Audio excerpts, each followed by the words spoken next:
Greetings, my beautiful lovelies. It's Emmy. How are you? It's great to see you and welcome back. Today, I'm going to be making a version of steamed bao. But more specifically, we are going to be making a bao in the form of a banana. And what gets me so excited is that you can peel this as you would a regular banana, which sounds absolutely incredible and fantastic and impossible. But I have made a form of bao before that you can peel like a tangerine. It looks like a tangerine. It looks just so fantastic.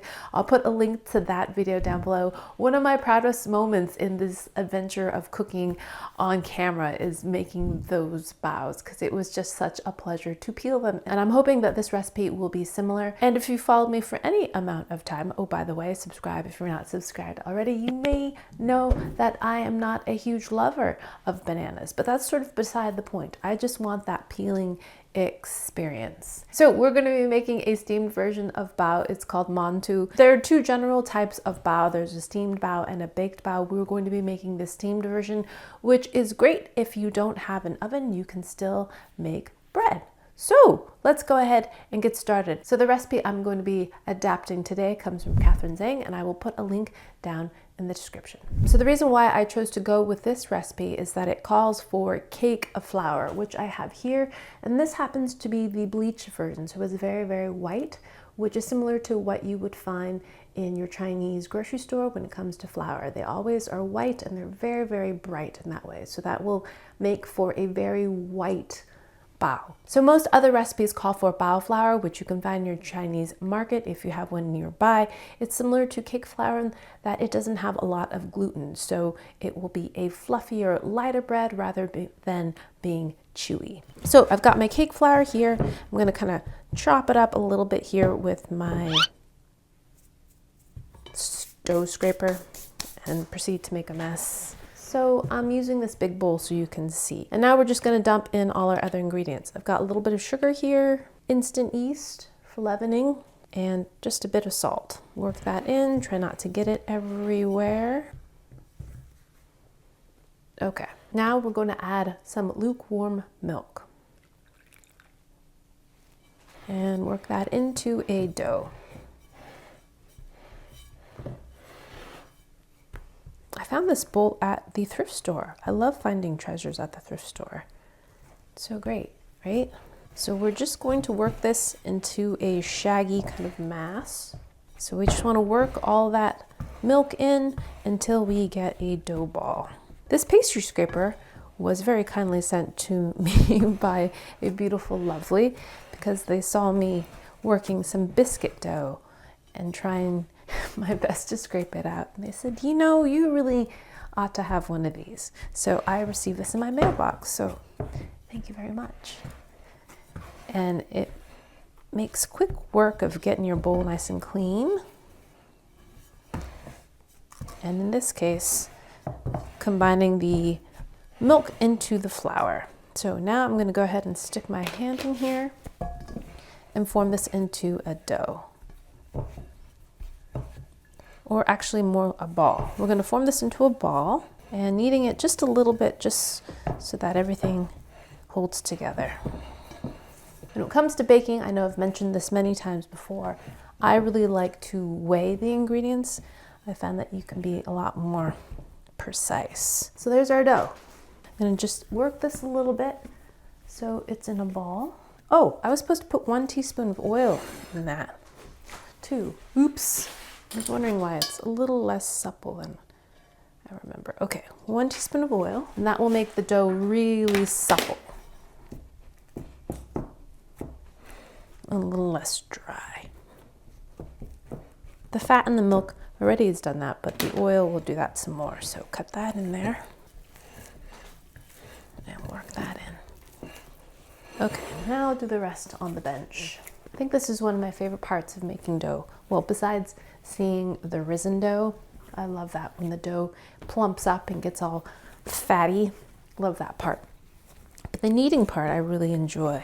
Just the physical activity of working dough and feeling the transformation. You know what I mean? All right, so We're gonna need this a little bit more later, so I think this is pretty good as it is. So dough, like many of us, likes a little bit of a break, a little bit of a rest in between kneads. It allows the flour to hydrate more, and it is generally easier to work when you give it a little time to rest. So now we're gonna divide this in about, I would say, we're gonna divide this into two pieces. One is slightly larger than the other. This is going to be the inside of the banana, and this is going to be the peel. So I'm gonna use a piece of plastic wrap to cover the dough when I'm not working it, and that will keep it moist.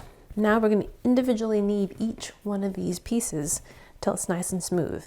Now this is a smaller piece, and we're gonna color this so that this will be the peel. So here in the US, we have this type of banana. It's called the Cavendish. This is probably the banana you'll find in most grocery stores. We also have smaller bananas that you can find, red bananas, but generally speaking, this is the typical banana you'll find in every supermarket here in this country. So if you go to warmer climates where bananas are native, you'll likely find a whole variety of bananas that have much more flavor, in my opinion, than this banana, and different textures and of course different sizes.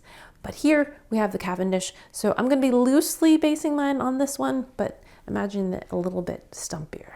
Okay, so we have this for reference. This one's a little bit underripe. It's got some green in it, but we're going to imagine a riper version. I've got some paste food coloring here. This is buttercup, so this is going to be a little more of an orange yellow, and let's mix that with some lemon yellow, which I think will be a little bit more of a green yellow. Not green, but you know what I mean. You could use turmeric if you like, if you wanted something a little more natural. So I'm going to add some more food coloring to this until it gets to the yellow that I like. And I will also need this portion of dough, which is the inside of the banana, and we'll keep that one white. Alrighty, my lovelies, I needed both doughs, and then I divided them into 5 relatively equal pieces. You can weigh them if you want to be very precise. I didn't bother. So we've got 5 yellow ones and 5 white ones, and now we're going to make them into the banana shape. So we need 2 bowls, and you'll notice the white one's a little bit larger because that's going to be the inside, and that's our peel. So I'm gonna roll the banana out into a cylinder, and we're gonna allow these to rise. So make it a little bit narrower than you would expect. So that's pretty skinny, right? You think, oh, that's too skinny for a banana, but this is gonna poof up. And it's also gonna poof in the steamer as well. So we've got a cylinder, and then I tapered the edges a bit, pinched it down. Right, so now we're rolling the other one out so that it's large enough to encase our center. This dough is lovely to work with. That little bit of oil makes the dough so supple. Okay, so that's gonna fit. Before we wrap it, we're going to add a little bit of vegetable oil on the inside, and that will hopefully make the banana easier to peel once it's cooked. Now I'm gonna leave a little border without any oil, so that way we can seal it properly. So just right in the middle. Okay, place that on the inside, and then bring this over. Pinch to seal. Looks kind of like a little taco. Oh, maybe add a little bit of oil on the inside here,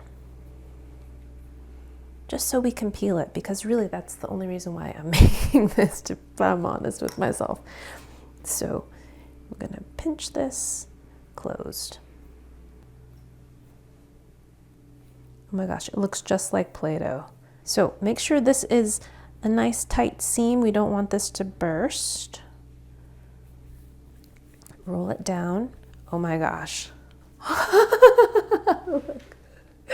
Isn't that amazing? Yo! I mean, not quite, but not too bad. Alrighty, so we make sure our seams are nice and tight, and the tips too. Then we're going to place it on a piece of parchment, give it a little bit of a curve, So in this little dish, I've got a combination of a drop of brown food coloring along with some cocoa powder. Now my cocoa powder that I happen to have is really dark. It's black cocoa, so it's almost black. So that's why I added a little bit of brown food coloring. So it would kind of warm it up a little bit. Just use regular cocoa powder if you have it, or if you have brown food coloring, by all means. And this is just to give it a little bit more dimension. So my real banana has some nicks and stuff on it, so we're just gonna add some right here and a couple nicks like that. Maybe some on the tip right here. Just, oops, that was a big drop. You can blend it out with your finger a bit. Smooth it out, and to make it look a little bit more like a kind of bruised banana. Not bruised, but you know, banana. Glad I have a real one here for reference. You could add some green to it too if you like. Alrighty, there you have it. Wow! I have to say that looks pretty good. Okay, so now we're gonna let this rest for about 35 to 40 minutes until it poofs up but not doubled. Then we're gonna place it into a steamer basket, which we have placed over some boiling water, and steam it on medium-high for about 9 to 10 minutes. And then after that, turn off the heat and let them rest for an additional 5 minutes with the burner turned off. And then we will see if we can actually peel and eat our banana bao. Alrighty, my lovelies, I'll see you in a little bit. Alrighty, my lovelies, now it's time to taste the results of our labor. The finished banana baos are in here. I steamed them for 10 minutes and then let them cool with the power turned off for an additional 5 minutes. And let's see how they are. Alrighty, oh my gosh, they plumped up. Look, oh my gosh, they are fatty. They look more like plantains. Look how bright yellow they are. Steaming hot. The skins look a little translucent, don't they? I happen to have some sweet red bean paste, or onko it's called in Japanese, so I filled one of the baos with that. So I'm curious to see how that tastes as well. So I labeled that one with a B. So here's one of our finished baos. Look at that. This is the one that's labeled with a B, so this one contains the red bean paste. So I'll put that one here. And let's get one that doesn't have any bean paste on it, like this one. And look at that. Here is a banana that doesn't have any sweet bean paste on it at all. Alrighty, my lovelies, this is the moment I've been waiting for. The time to peel our baos. So this is still quite hot. It just came out of the steamer. And let's see if we can peel it.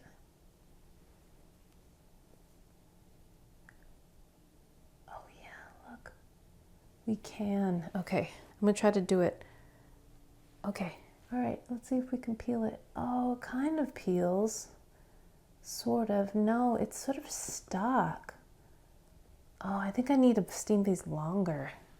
Look, this is not peeling nicely. All right, I'm gonna steam these for a little bit longer and see if that makes any difference. In the meanwhile, let's give this one a taste. Here it is. Not perfect by any means, and it does feel a little doughy, but let's give it a taste. Here we go, itadakimasu.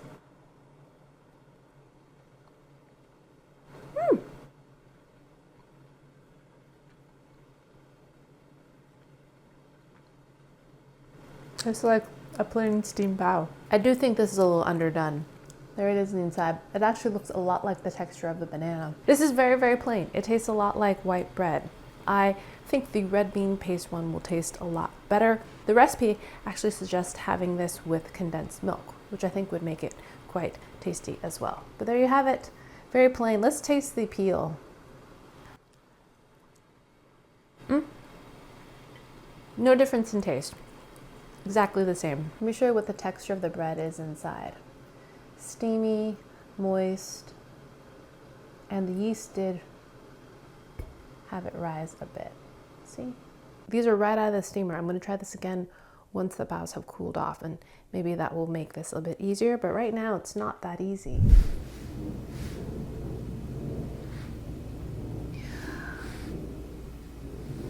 Yeah.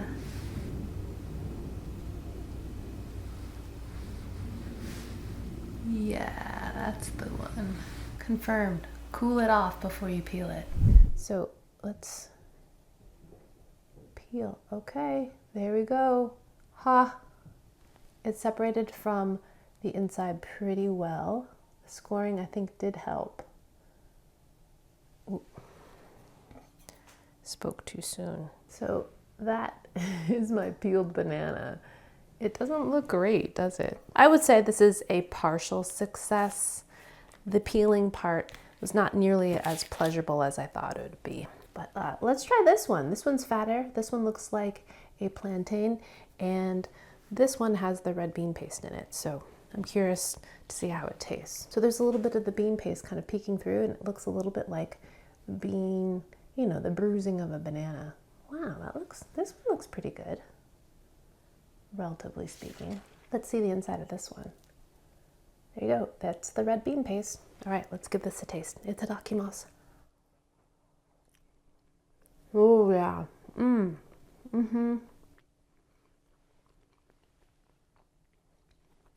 That's delicious. It tastes just like a steamed red bean paste bao. Delicious. You've got the sweetened red bean paste in there that's sweet, a tiny bit salty, tastes beany, but that's totally appropriate. And then you've got the soft steamed one on the outside. So this one tastes the best. The other ones are quite plain. So final thoughts on this recipe. I had a lot of fun making this recipe, particularly shaping the dough into banana form. I did not find the peeling part nearly as satisfying or pleasurable as I thought it would. And that could be user error on my part. Maybe I did mine a little too tight. Maybe I rolled the dough a little too thin. It's hard to say since this was my first attempt. So that was a little bit disappointing. In terms of would I make this recipe again? Probably not. If I were to make this kind of sweet bean filled bao, I would stick with the round shape, easier to shape. And I feel like the dough to bean ratio would be better. Something about that round shape just makes it so pleasing. Although these are quite lovely, but yeah, the peeling part didn't really work out for me. But I will try again one more time peeling these when the dough is cool, and maybe I'll have better luck then. And if that's the case, I will include that footage in this video. All right, my lovelies, thank you as always for watching. I hope you enjoyed that one. I hope you learned something. Please share this video with your friends. Follow me on social media, like this video, subscribe, and I shall see you in the next one. Toodaloo, take care, bye.